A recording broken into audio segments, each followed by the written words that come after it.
তিনি যেন এক বৃদ্ধ সাধক, ক্রিকেটই তার সাধনা। বটবৃক্ষের তলে বসে বড্ড স্থির মনে হলেও শরীর জুড়ে এখনো তারুণ্য দৌড়ে বেড়ায়। তাই তো ধুমধারাক্কা ব্যাটিংয়ে ম্যাচ জেতাতে এখনো মুন্সিয়ানা দেখান মাহমুদুল্লাহ রিয়াদ।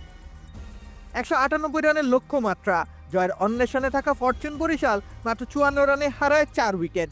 মাহমুদুল্লাহ দৃপ্ত পায়ে দৃঢ় প্রত্যয় নিয়ে আসেন 22 গজে। ঝড় ওঠা সমুদ্রের মাঝেও দলের তরি জয়ের বন্দরে ফেরাতে চাইলেন। মাঝে অবশ্য 2 সতীর্থ হাল ছেড়েছেন। 112 রানে নেই বরিশালের 6 উইকেট।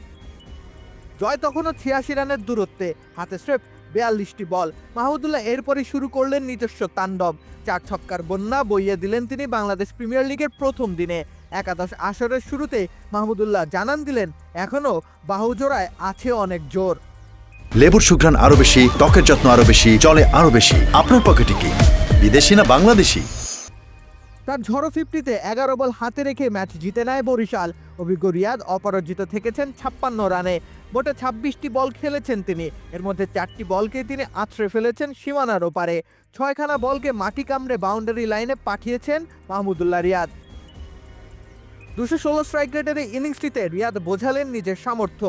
বয়স হয়েছে, সমালোচনা তাকে ঘিরে ধরে প্রতিনিয়ত। তিনি নাকি এখন আর আগের মতো খেলতে জানেন না। তিনি ওসবে কান কখনো দেননি, খোলেননি নিজের মুখ। নীরবে স্রেফ নিজের সময়ের অপেক্ষা করেছেন। খারাপ সময় পেরিয়ে গেলেই তিনি ফিরেছেন আপন রূপে। এমন আগ্রাসী মাহমুদুল্লাহ রিয়াদের দেখা পেতে যেন চায় প্রায় 36 কোটি চোখ। মাঠে থাকা পাগলাটে দর্শকদের আনন্দের উচ্ছ্বাসে ভাসিয়েছেন এই বুড়ো মাহমুদুল্লাহ। দলের তরিকে জয়ের বন্দরে ভিড়িয়েছেন ঝড়ের প্রকোপ শেষে। নীরব থাকা মাহমুদুল্লাহর ব্যাট তার হয়েই করল সজোরে চিৎকার। রাকিব হোসেন রুম্মান, খেলা 71।